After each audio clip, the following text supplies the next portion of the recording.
Everybody and welcome back. This is the last items produced by Revell.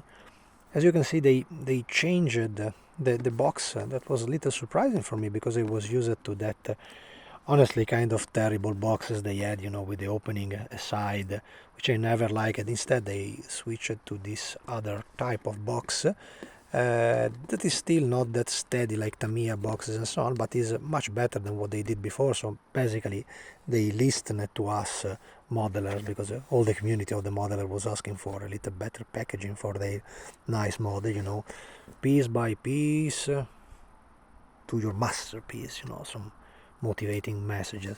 So this is the brand new McLaren 750S, which I took immediately because I seen it announced like a new item for 2026, and this is a video that I'm making in late July 2026. As you can see, they also changed completely the layout of the letters of the company logo and everything on the box. It's I think is a nice way to present their own stuff. On the box art they don't have a designer or something with a, but it's simply an assembled model, which is not in the best way that you can assemble it, because it's always a little bit risky, when you present an assembled model for me. And as you know from the joke that I made with the fake Tamiya box for the BMW M3 Touring, which I'm making currently in racing, in this moment, exactly right now, I get the message from the caster that the car is under production now.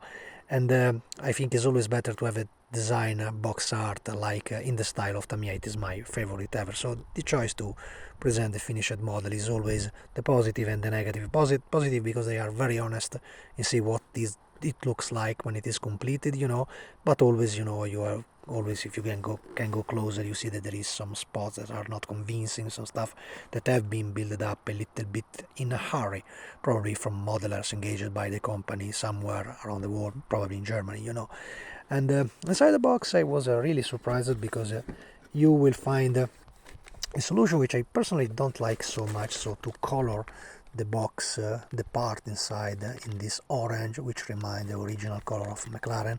But I think all this type of models, and in the end of modelers that will go for a painting, for a professional painting after sanding and so on. So I don't know, this reminds me a little bit of Matchbox of the 70s, when they made the three colored models, when you took airplanes they had the green, the blue and the gray inside the box. It was funny for the time, but today I don't know. I think it was probably, in my opinion, this is just a personal taste, to cast it in ordinary white plastic. I don't know if in the future they will go for ordinary white or gray plastic, but looking closely at the detail of the surface of what they did here, I think they made absolutely a very nice model, which also features the possibility to make opening doors, which in the McLaren cars are incredibly nice, because they remind the Lambo style doors, opening like a prototype car from the top roof, with a hinge that I don't think will be workable, but there is enough room to make your own hinge in that position if you want to make the door in open and closed position. I'm not a big fan any longer of the double position doors, and also they feature a complete motor inside, so there is the engine, there is everything. It's absolutely very well detailed. I was honestly well surprised for the quality that they reached on this type of model. As you can see, the interior is absolutely well done. They just feature, I think, they just feature the right-hand drive, the left-hand drive, sorry, for the car. So there is not a right-hand drive for British vehicle. No, there is, sorry. It was my fault that I didn't see it on the other side. And of course I was thinking, British car, you just featured that with the American and the European dashboard. No, they featured both the options, of course. And the interior panel, the detail of the doors is absolutely well done, as well as the cockpit hub. It's a monocoque chassis, this one.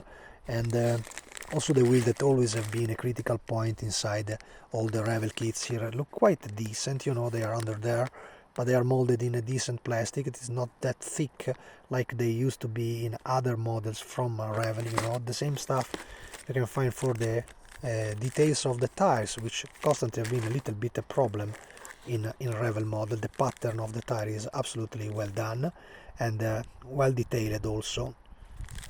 I hope that you can see something from here. You see the pattern is absolutely well done for this type of level of model. So really nice model. Plus at the end here you find the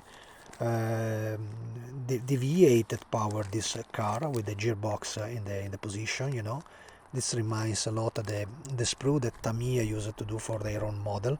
The overall quality, you know, plus the rear frame of the motor mountings, you know, which is visible from the rear part of the upper side of the roof of the model.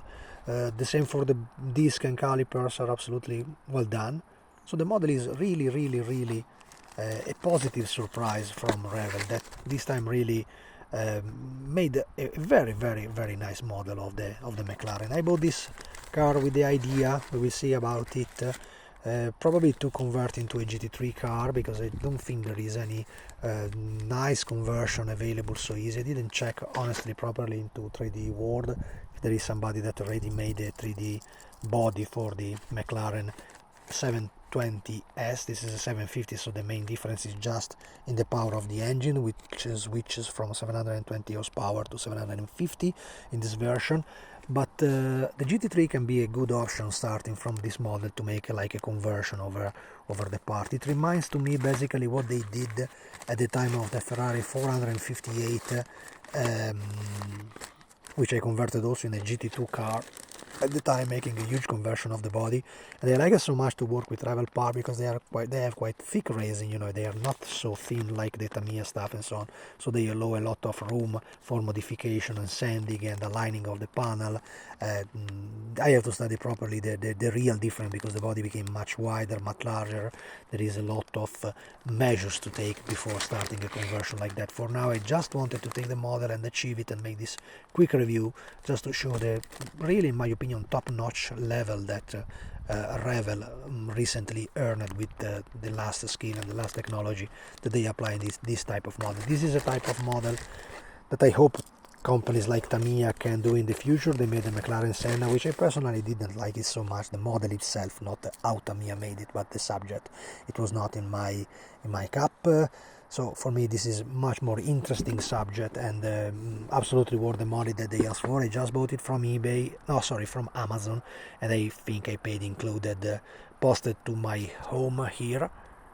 I think I paid for this was neither 35 euros, something like that, neither 35 euros, including the postage. So go for it, and you will not be disappointed. This is a model that I think just Alpha Model made it in the past, but you know, like a complete racing kit, totally different type of model and a totally different price for such type of model. So my idea is, if you like McLarens like I do, also to make it like an ordinary street version, street car and so on, there is millions of variants and very nice color that you can use this model for. So go for it and you will not be disappointed. This is really an excellent new model made by Revell. Thank you very much guys for watching, and see you in the next one.